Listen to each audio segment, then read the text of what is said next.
got laid off, I said, babe, let's go, man.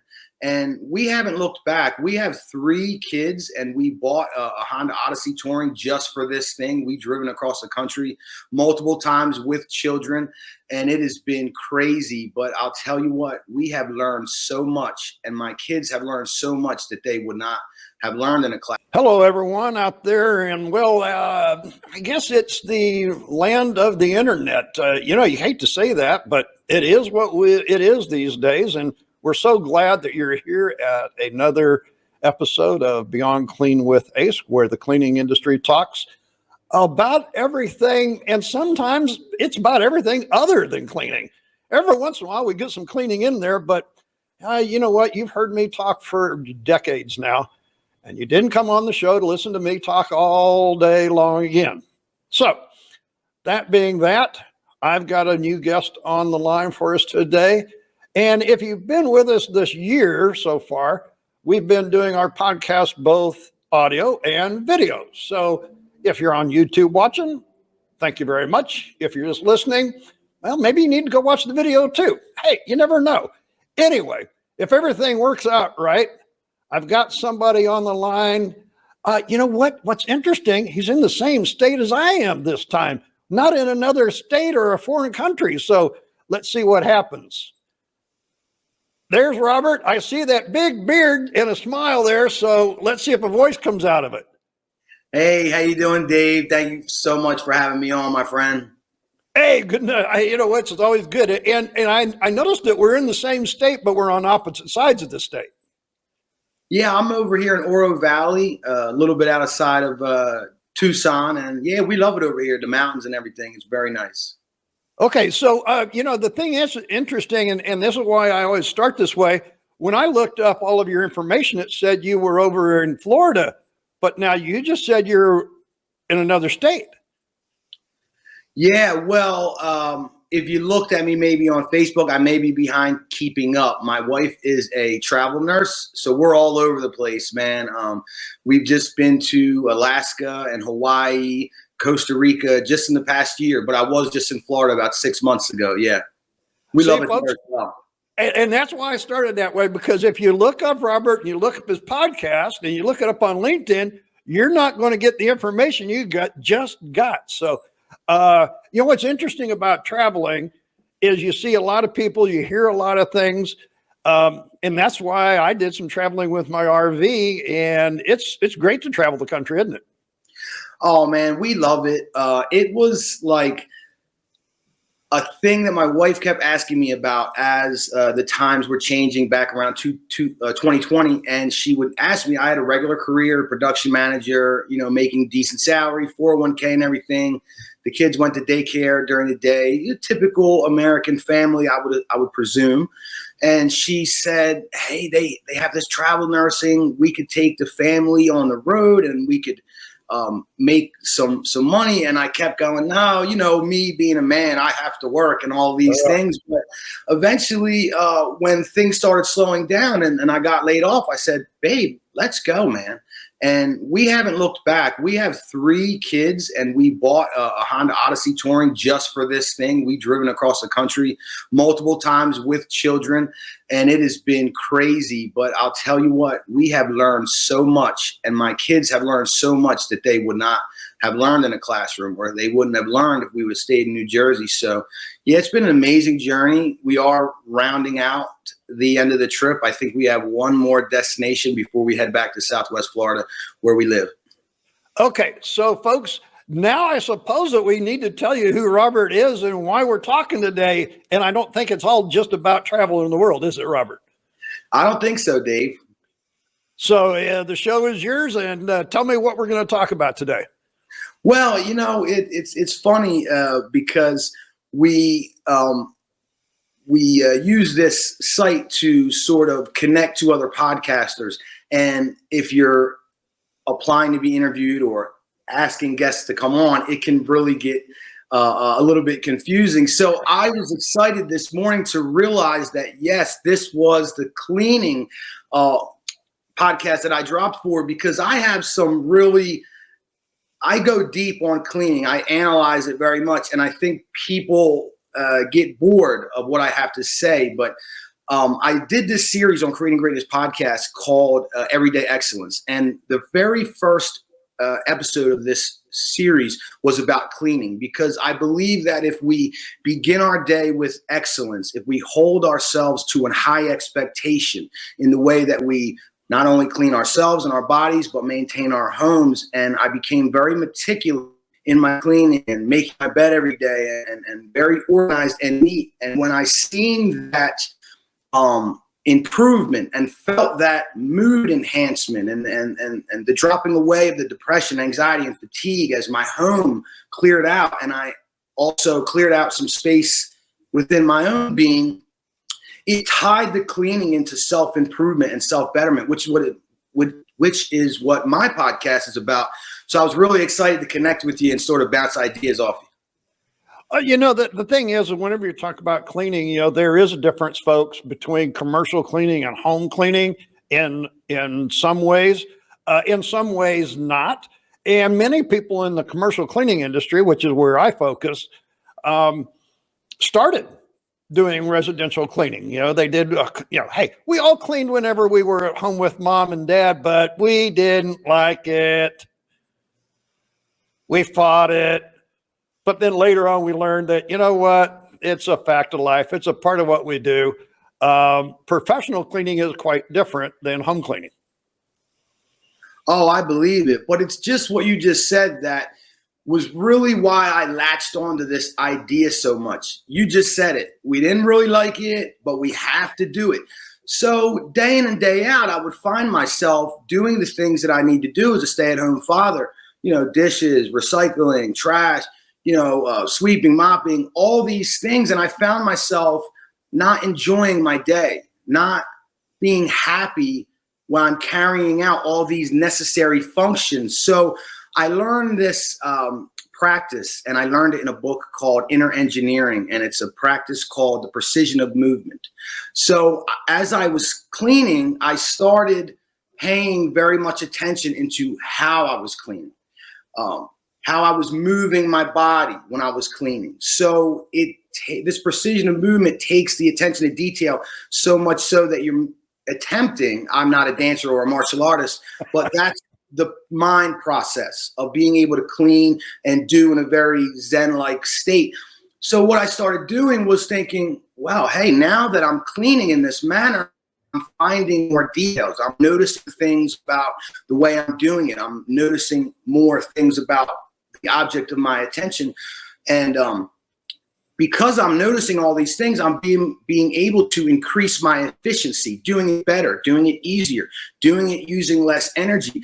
And now that I'm starting to get that mindset, I'm starting to laugh. I'm starting to have fun. It's almost like a game. Well, let's see if I could do it better than I did yesterday. So it totally changed the energy from a boring, mundane tasks, any of them that I do throughout the day that I didn't really like. I kind of grumbled through, to now I'm happy, I'm joyous, I'm smiling while I'm doing these things. And that's why I was really excited to come on today and share. Robert, I think what's interesting that a lot of people don't realize about the commercial cleaning industry is people that have been in it for a period of time have a system. Those people, it's kind of, you kind of go into a Zen state. And when you continually do, and it's kind of like the assembly line workers. I mean, I'm sure that if you talk to somebody on an assembly line somewhere, they'll tell you the same thing. It just gets to be where every movement has a reason. Every movement has a counter to it. And, no, we're not talking about doing the two-step with a mop. That's not what we're talking about. Although it does sometimes feel like you do get this. The more you analyze, the more precision there is to it, as you said, then the efficiency comes. Now, you're going to like something too here. And folks, I know I'll shut up here in a minute, but hey, he happened to hit my trigger this morning. And if you've been with me long enough, if it hits my brain, it comes out my mouth, right? That's just the way it is. But I have a routine too. Every morning before I leave, I take the blower and I blow the leaves and the sand off of my patio, off of my stairs, off of my deck out there, because it's to keep the dirt out of the house as the day goes on. And and I do it 2 times a day, every morning and every afternoon whenever I get home from work.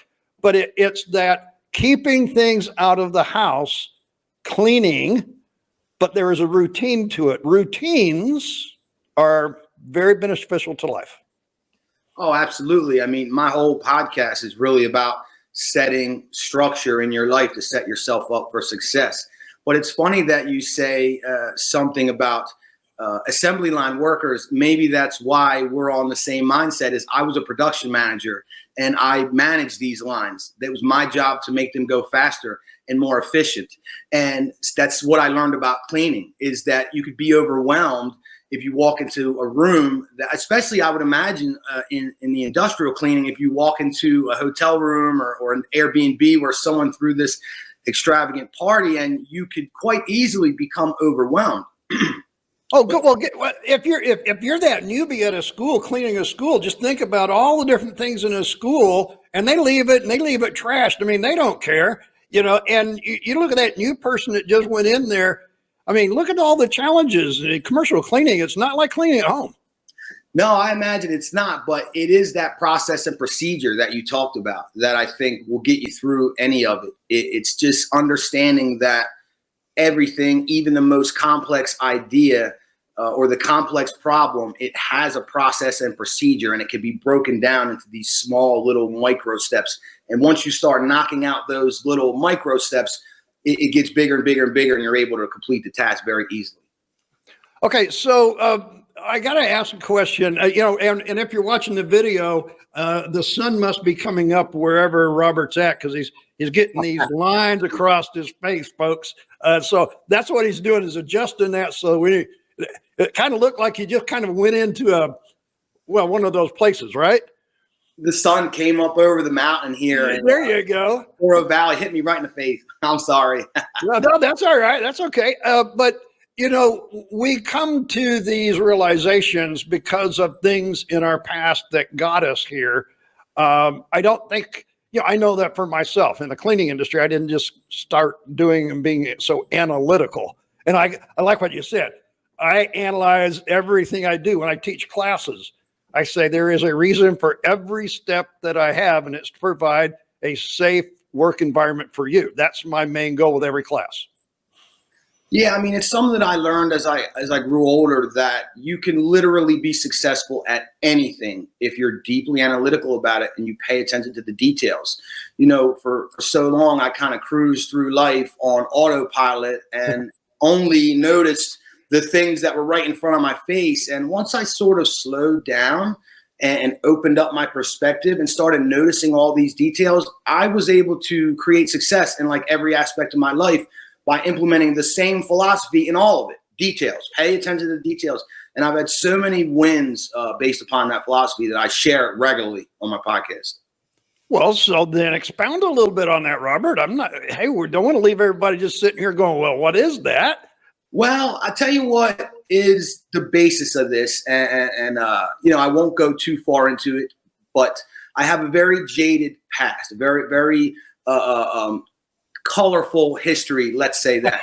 And I was really on autopilot. I didn't really know how to manage myself or effectively understand what was going on inside. But once I started figuring those things out, it really became very simple.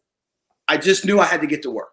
So I went and started a job making $11 an hour in a factory. But there was a difference within me. If I would have started that job 5 years ago, I would have said, oh, this is crap. They're only paying me $11, and I would have had that sort of attitude, and I never would have went anywhere. But because I had this newfound understanding of the world's bigger than you and your problems, and if you go in and put in more work than you're being compensated for, eventually it will even out. And all I did was pay attention to the details. I was working on that same assembly line that I later on managed the whole entire department. Okay, so now tell me when the $11 an hour, when was this? How many years ago? So everybody has a relative. I mean, not everybody can see you, Robert. So, $11 today, you can't live on $11. This was in 2017, and I was able to accomplish this in 3 years by paying attention. Okay. I worked on the assembly line in 2017.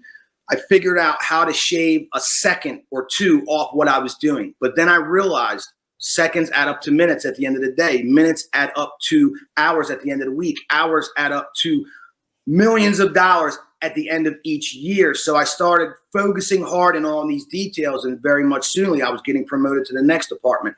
And then I'm paying attention there, digging into all the little details that no one's paying attention to. And within 3 years, I tripled my income. I got promoted 3 times, and I now have walked away from that career. And I'm deeply analytical about all the things I enjoy in my life rather than figuring out assembly lines in a warehouse.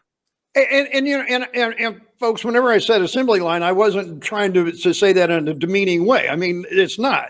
I mean, people look down at custodians all the time and think about how, but it's kind of one of those, like I just said, it's that Zen-like state that we get into when we know those details and we can just, and I know that, you know, going on autopilot sounds bad, but sometimes that's a very relaxing way to be when you know those details.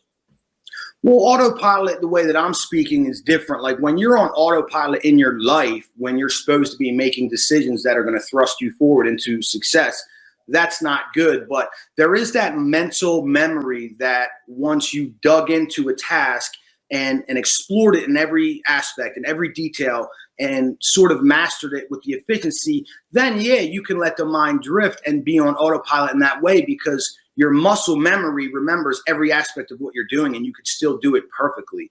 But I still find that just engaging in the activity that I'm doing is the most beneficial, because I don't want to be thinking about what happened last week or what happened last year or what I have to do tomorrow. I want to be absolutely engaged in my life moment to moment, because that's where I've seen the most success. Well, that's why the phrase "in the moment" exists. It's harder than it seems, than the statement. Yeah, well, and that is true, but you have to realize where the moment is and what's happening in the moment. And as you said, it's not just, I mean, there is something to be said for cruising. And, you know, hey, you know, on the weekends, I got to tell you, my mind does not want to, you know, my boss says, you should be listening to audiobooks. It's like whenever I get in the car, I'm thinking about driving. I don't want to be thinking about work. I need to be, well, I know we keep using that word autopilot, but sometimes it's fun. I mean, now I more of balance out my life in a scheduled way, because if I don't, I can get loose. And what I mean by that is like just lazy, maybe watching a little bit too much TV, maybe having a little bit too many snacks, or whatever the case may be, having too much leisure time. So whenever I have a day off of work. And what I mean by work is like working on my book or working on my podcast or working out in the gym. I schedule it. So it's never like, oh, I don't feel like it today, I'm not doing it. It's like, no, this is what you said you're going to do, and this is what you're going to do it. But to enable, you know, or to encourage balance, I schedule, okay, this day you're going to go off, this day you're going to take the family on a road trip, and or this day I'm going to sit and have a pizza and watch Netflix and play video games. It's very rare, but I schedule it that way. That why I'm doing it, I don't feel bad. I don't feel like, oh, you're shirking responsibilities. No, you did everything you were supposed to do this week. This is your day. Let's enjoy. So routine and structure needs to be there. We also need to have flexibility. Is that what we're saying, Robert? I absolutely agree with the flexibility thing, because I believe that routine and structure, and it's all circumstantial. Everybody's different. For me, the structure, the routine, the rock solid foundation is what keeps me in high gear. But the ability to be flexible is key, because sometimes if you get thrown off your routine by change in events or by some external factor, then you could be all haywire because you didn't, you know, do what you normally do. So yeah, it's absolutely that adaptability and flexibility that come in handy. Now, as you were talking there, I have to say, Robert, I was thinking, with 3 kids, a wife, and traveling, I think that's probably the epitome of flexibility. Yeah, it is. You know, you get, I think all people, but me, really, a lot of my unhappiness that I would experience within my mind would be things not going the way that I expected them to go, or the way that I wanted them to go. So yeah, having this large family and driving across country, I have learned adaptability and flexibility, brother. And just understanding that, let it happen the way it's going to happen. Don't have an expectation on anything because it very rarely works out that way. But that doesn't mean that you give up the structure. And I like what you said, Robert, in the fact that anybody that does their own podcast, writes a book, is you have to be a self-motivator, a self-starter. And most of those people that I talk to on the podcast are also very structured, but have extreme flexibility when it's required. And I mean, you've been doing this a little while now. You find the same thing? Yeah, I don't think I can really add to that. I think it's exactly right. And it's exactly the way that I've been progressing in this. I've been doing it for about 2 years now. And yeah, the more and more I do it, the more and more I learn the lesson, as you say. It's having that structure, having that discipline, having that routine, but also open to change and the ability to adapt and be flexible. Absolutely. Okay, so we're starting a new year here. So I imagine there's some new things, for most people. I mean, hey, a month is already gone of the new year, folks. I'm sorry. That's just the fact of life. It's moving faster than I'd like it sometimes, but we got 11 more months. There's new things coming, and you're going to be back in Florida later this year. What else is new? Well, yeah, we're excited, man, because I was volunteering. I don't know if you ever heard of a movement called Save Soil. The movement Save Soil is just spreading awareness of the degradation of our topsoil, and our topsoil is our life. It's where all our food comes from, and it obviously could create a lot of problems down the road if this degradation continues. So while I was volunteering for this movement, I learned about it a lot, and it just got this bug in me that I want to grow. And hey, the price of eggs didn't hurt.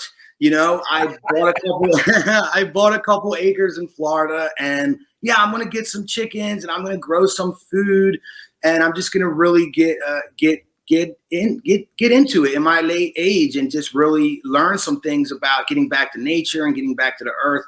I'm very excited about that. But as far as the podcast, yeah, we're doing. We just did Everyday Excellence series, which is what we were talking about with you on Creating Greatness podcast, about holding ourselves to that high expectation in all things. And now we're moving into, I just did my first 2 episodes on Championship Mindset Talks, where I speak with other men, and we're talking about having some other people on the show to discuss what it takes to be a good man in today's society, or really a good human, and how we can help each other get there. So why did you get into podcasting? I don't usually ask a lot of questions, but I'm like, okay, so if you got a family, you're doing this, and you're going to go into some ranching and farming, podcasting? Podcasting is like my purpose, man, because of the jaded, colorful history that I spoke about briefly. And during that time when I really struggled and didn't know the answers, I didn't know that people had the answers. I didn't know where to seek help. And it because I was one of those that made it through, I kind of carry this responsibility to, be successful, be upright, be righteous and just, and help those in need. So when I was that manager of that assembly line that we spoke to, I would not just manage my people in the ways of making them better at their job. I would speak to them. Hey, how's it home? How are you doing? How's mom? Or I would say, what are you working on? And they would go, oh, I'm working on this that you told me. I go, no, what are you working on for you? What are you working on for your life outside the job? And a couple of my employees go, Rob, you should start a podcast and all that. And I had no idea what it was, but fortunately I had some younger folks working for me to help me figure it out. Well, hey, it's just talk radio. That's about all it is. But the only difference is, folks, is you can always go to a podcast. It's always there. Talk radio, it went away as soon as it was aired. Here, it's just the new version of talk radio.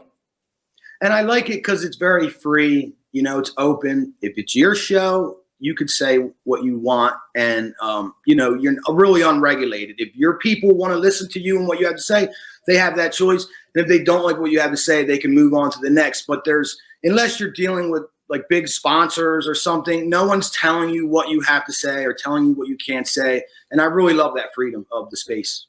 Well, at least for now, Robert, they haven't come in and started saying, but if you say certain things, they're going to jump on you. They're going to be somebody. Hey, we always have Big Brother watching. Sure. But you are right. And I think that's kind of why, 7 years ago, we started podcast here. We do some live, we do some recorded, it's a mix of it. And we've spun off 2 different shows from our podcast. So folks, if you're with us here this afternoon or this morning, wherever you're listening, yes, every Monday afternoon, I'm live with Beyond Clean with Ace. Our live program is Cleaning with the Academy. So we talk about cleaning and a hack for every afternoon on Mondays. But then we got some other shows that we do. I think this is, Robert, what happens once you get into this. You start going, well, what if I do this? And hey, what if I do that? And you get more comfortable in front of the microphone and the TV camera. And all of a sudden, 5 years have went by. You're doing a great job, man. I love the setup that you have here. Definitely giving me some ideas on ways to improve my journey. I think this is what I've learned with podcasting is, I think a lot of us, just like you, Robert, I didn't know what it was. I didn't know if I really could. What was I going to say? How was I going to say it? Who's going to come on? And as you said, we get into a service. I'm on now with 2 or 3 of them, and different people come to me. And, 15,000 downloads later, here we are. Yeah, it is an amazing journey, man. And it's special that and I don't mean this in a sort of negative way, but the everyday person can really get their voice out through these streams. And it's exciting, man. And I think you're doing a great job. And you also given me some tips and tools already to implement into my system and see if I can't get 15,000 like you, man. Congratulations. That's awesome. Well, I mean, and the thing is, it didn't happen right quick. And it, wherever you're at, folks, if you're listening to this, just like Robert said, just get started. Speak what's on your mind, your voice. I think you have to also decide, what the message is, where you want to talk, who you want to talk to. Here we just talk about anything and everything. That's why we named it Beyond Clean with Ace. Simply, I think that's the thing, Robert. People don't realize, by and large, the general public, that people that clean have lives. We talk about everything other than cleaning toilets and washing windows. Hey, you know what? I always thought it was an interesting job. When I worked in that warehouse, my very closest confidant was the janitor. And this man held high respect and high regard in everything he did. He kept the place immaculate.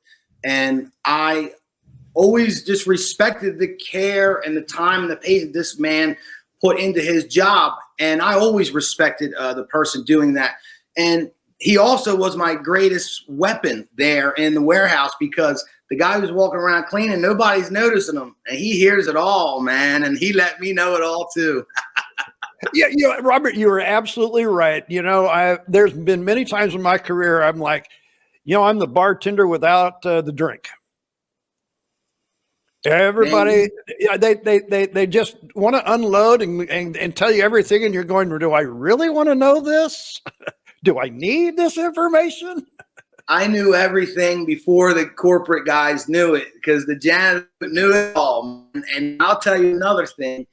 This is how I gauge my opinion of a person is based upon how they treat janitorial service, how they treat waiters and waitresses, and what their family thinks of them.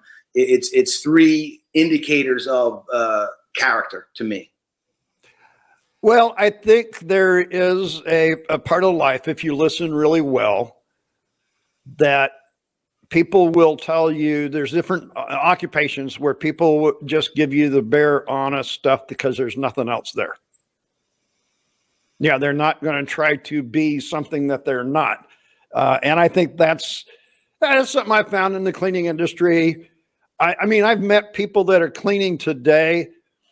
And quite honestly, a lot of people in the cleaning industry that actually are doing the frontline technicianal work every night are of an older age group, and they've retired from something else. But I mean, I met a guy one time that was an engineer of a dam. He engineered a dam and he's out cleaning toilets with me. And I'm like, wow, he had a lot of conversation, a lot of stuff. I mean, unless you ask, you don't know. No, that's what I mean. You never know who you're talking to. And that's why I always treat everyone with dignity and respect. This gentleman we were just talking about, I mean, he had come with his whole family from Puerto Rico and had a very interesting history. And if we could communicate through the Google app, which we did as I was learning Spanish, he was an interesting character, man. You never know. And yeah, I always just keep my mind open and treat people with dignity and respect. And I think that's also, as you said that though, Robert, I'm thinking, I moved here from Missouri to Florida about, like I said, 7 years ago.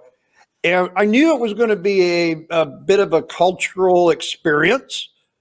I wasn't prepared, I don't think, for the amount of the influx of people from the southern countries that I now deal with. But I'm also very inspired by the fact of the stories, the information, the challenges that people have went through to be where they're at today. And so, yeah, as a professor of cleaning, I take it very seriously in the fact that, some of this information is changing people's lives. Yeah, absolutely. And that's like another thing while I was talking about traveling is you learn so much and you meet these people and hear their stories. And when you get back to America, or in your case where you're listening to their stories, and I'm sure you traveled as well, you appreciate it and you don't take things for granted. When we were in Costa Rica, I knew a little bit about Costa Rica, but the things that I seen and witnessed, visually of the quality of life and the things that some of those folks do to get out of there or get to America or whatever, or to create a life there for themselves and have the things that they need to have to thrive. It's a struggle for some people and it's a challenge. So hearing these stories, it definitely puts things in perspective, and it certainly did for me. And people's experiences help us put our own life into perspective. Absolutely. Yeah, does it change it that much, or does it just influence it? I don't know. I mean, for me, it changed me, to be honest. When I drove to Mexico and crossed the border in a car and seen everything that I had to see, and went grocery shopping there in Mexico and seen the state of the grocery stores. When I went to Jamaica and went off of the resort and seen what I saw, and the same thing in Costa Rica. I was not on a resort. I was out there in the jungle, and I seen some things, man, and it changed me. It changed me because when I came back to America, although, hey, America has its problems like anywhere else, sure, I was so grateful. I loved traveling. I had a great time in all those locations, but I seen some things that I'll never forget. And it has changed me, and it has made me more grateful and more driven to be successful and create a life for my children. And that's why I'm starting the farm, so they have generational wealth. They have a property. They know how to grow food. They know how to hunt. They know how to clean and collect water. They know how to survive and thrive in any and all conditions. It's part of my journey now, man, because of those things that I've seen. And so, yes, it has changed me.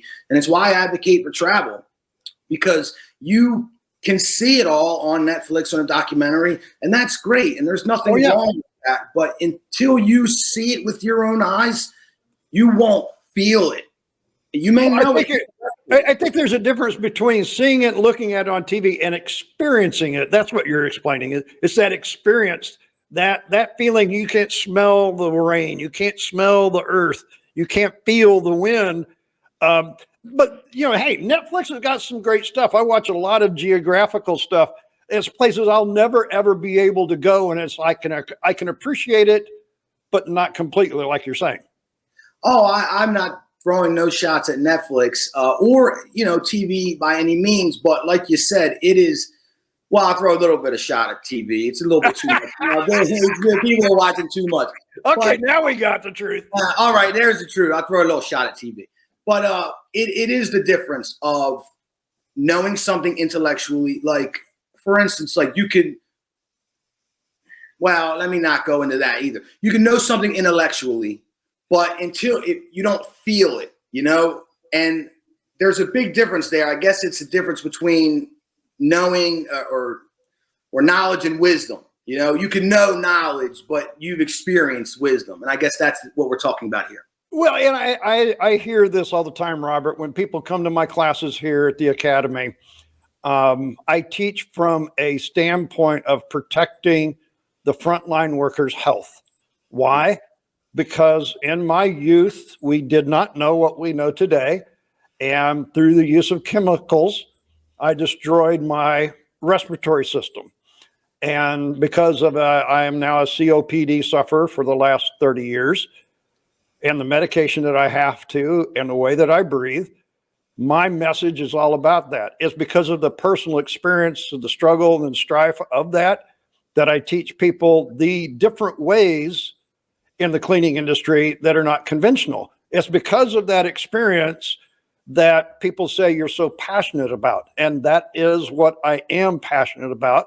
I want to make sure they are, because now we know what we didn't then.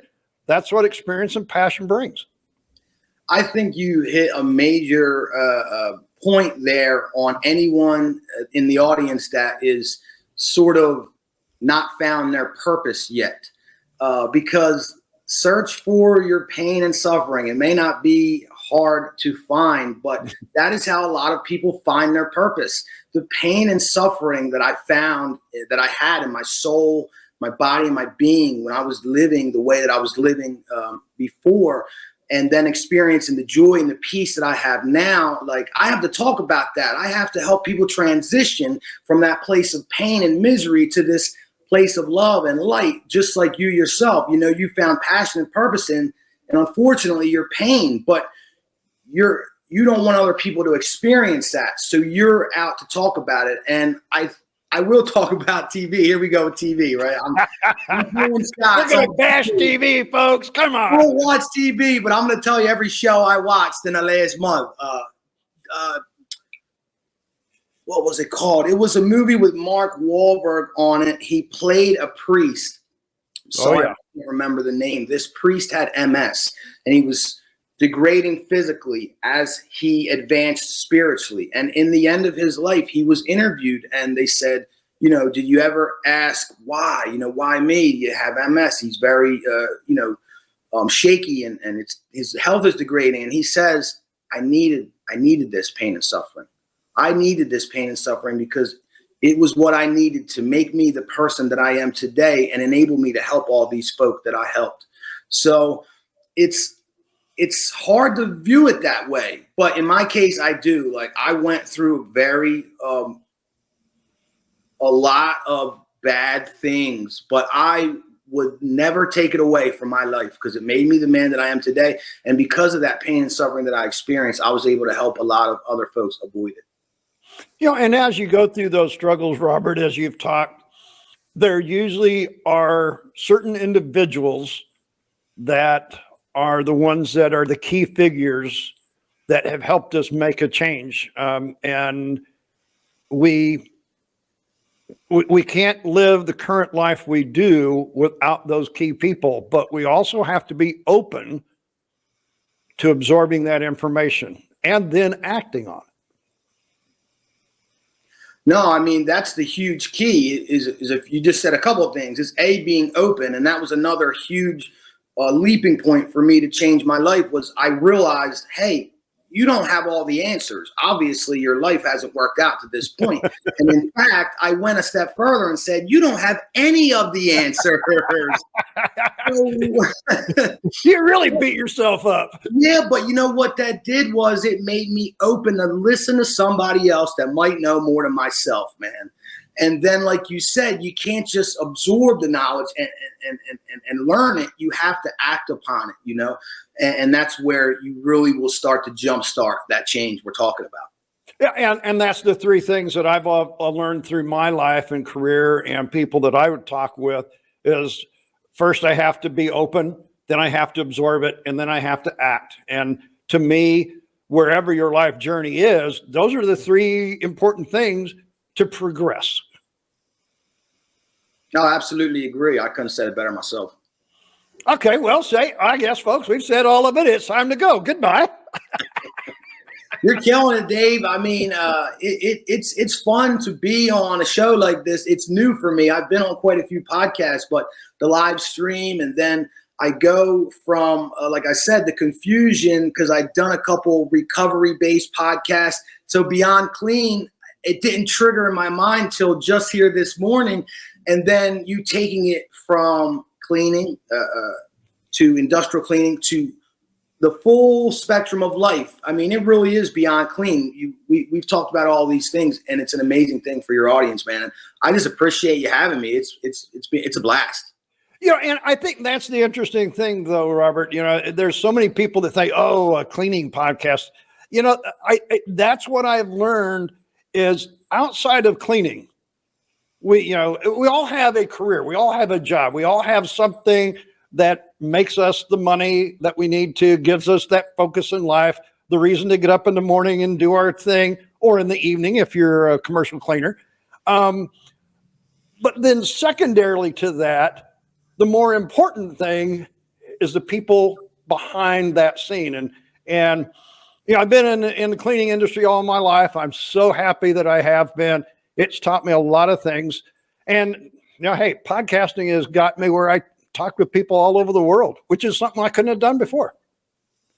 Yeah, I mean, it's definitely something that has changed my entire life, this podcasting, because, back after 2020, 2021, if you're not out in the world as much as you used to be, your human interaction lessens, and then it can cause certain disruptions in your life that you don't notice when you leave a 9-to-5 job, when you're interacting with all these other adults all day, and then you come to my job now, which is interacting with 3 children all day. Fortunately, I have mom help me out while I do a podcast. So you really need that interaction. You really need that connection. And maybe, we don't realize it until we step away from a 9-to-5 job like I did myself. But podcasting has given me that back. It's given me that ability to network and talk with like minds and not so like minds, and discuss ideas and sort of sharpen each other and become better. That's the whole philosophy behind my Championship Mindset talks, is like iron sharpening iron. Us as humans speaking to each other, even if we don't always agree with each other, but speaking with an open mind to create a dialogue around these topics that maybe we don't agree on, and really become better together and collectively, man. So we probably need to let Robert go and let mom have a little bit of a break from the 3 kids. He's been on the podcast for a while now, and she's probably in that room somewhere going, "Get off of that darn internet." I'm surprised that they didn't. My oldest didn't walk in or something. I was ready. Hey, speaking of that, I got to ask a question before we let you go, though, Robert. You said 3 kids, but you never. Do you want to divulge how old they are? Or what are they all the same? Are they all he's or she's? No, well, yeah. My no secret here. If you follow me on social media, I go by King of Comebacks with 2 Ks at the end, or my name. You can search me up. I'm a junior, and you'll see my wonderful, beautiful boys, 3, very, very close in age, because me and the wife were we wanted to try to have a daughter, and it just didn't work. A boy, and another boy. So I have a 6-year-old, a 4-year-old, and my youngest just turned 2 days ago, and we are just beyond blessed. It's crazy, but it's always worth it. Well, you know what? I got to tell you, whenever you said you were in an Odyssey, I'm thinking these have got to be small kids, because you don't pack 3 teenagers in an Odyssey and travel around that much. Anyway, I got to get off of that. It's a whole, I couldn't even explain it. I guess anything that you envision, a mom and a dad driving around in a van, literally from Florida to Arizona multiple times, and all in between, with the 3 kids in the back, anything you could possibly imagine, probably. Okay. So, let's give the audience a place to go. I know that if you're watching the video part on YouTube, you can see the email going across the ticker at the bottom. The podcast site. Yeah, we don't do the site. I just you have my email to connect me there. You guys are looking at that. My podcast is called Creating Greatness, and yeah, we just talk about all self improvement. But like Ace, we definitely expand and go into other things. My name is Robert Michael Prash Jr. on Facebook, and I post a lot of content there. And King of Comebacks with 2Ks on Instagram. And yeah, man, connect with me. I would be looking forward to it.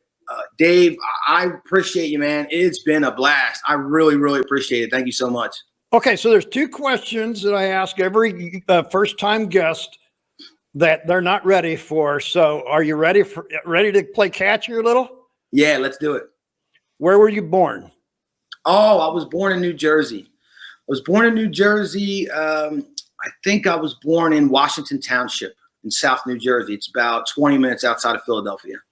Okay. So now this next one's going to be a little tougher than that. We just started the year. Like I said, 1 month's gone.